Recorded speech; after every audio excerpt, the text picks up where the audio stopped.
No es hasta que te des cuenta de qué tan depravada y pecaminosa ha sido tu vida que entonces te puedes dar cuenta de que necesitas que alguien te rescate de la miseria del pecado.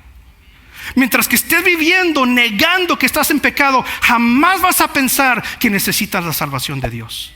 Mientras que siempre estás viviendo en ese mundo de fantasía, no, estoy bien, nunca vas a reconocer que tu alma está perdida y que necesitas la salvación que solamente Jesucristo te puede ofrecer. Pero muchos siguen viviendo en esa fantasía, muchos siguen viviendo en ese cuento. Y mientras que sigues negando tu pecado, ¿sabes qué?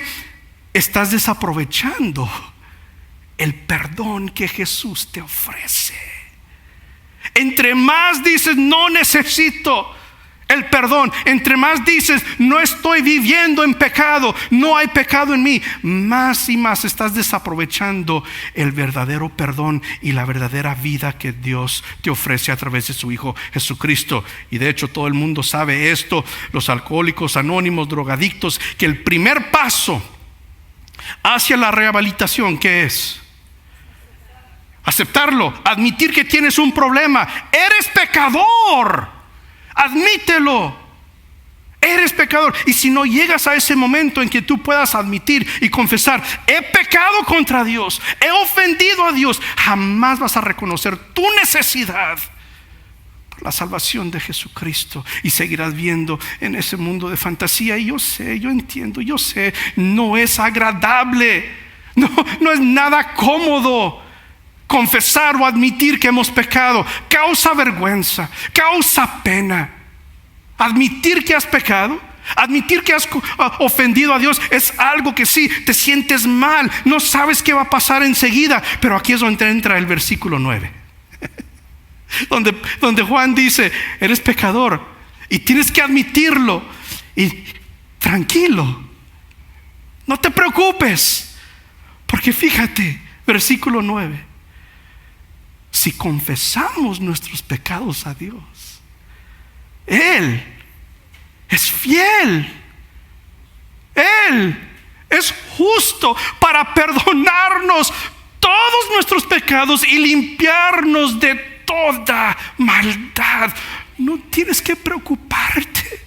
Fíjate la diferencia entre el versículo 8 y el versículo 9. El versículo 8: sigues negando que tienes pecado, que estás viviendo en el pecado, y no hay esperanza si sigues negando.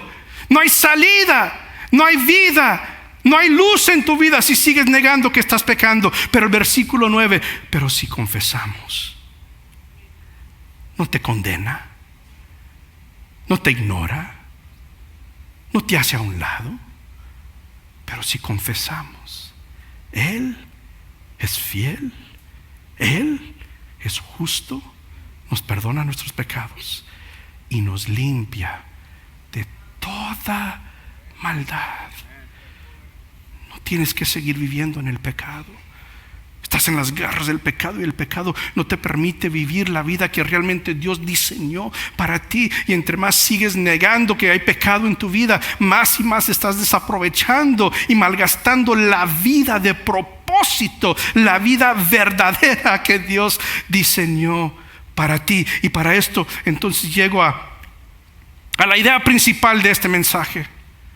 Lo que yo siento que Juan a través de este pasaje nos quiere dejar, nos quiere depositar en nuestro corazón. Esta es la idea, la gran idea de este mensaje. Este es el mensaje en resumen, en unas cuantas palabras. Este es el mensaje. Quiero que te lleves esto contigo en tu corazón. Fíjate bien, la transformación verdadera proviene de un arrepentimiento genuino. ¿Quieres ver un cambio en tu vida? ¿Quieres que las cosas cambien en tu vida? ¿Quieres salir de la oscuridad y entrar a la luz que Jesús ofrece? Se requiere un arrepentimiento genuino. Se requiere que tú y yo digamos: he pecado contra Dios, le he ofendido con mis pecados, pero me arrepiento, confieso mis pecados y lo hago, no con temor, no con miedo. Lo hago humildemente, sabiendo que Él es fiel y justo y que Él me perdonará y me limpiará de toda maldad. Pero comienza con ese arrepentimiento genuino.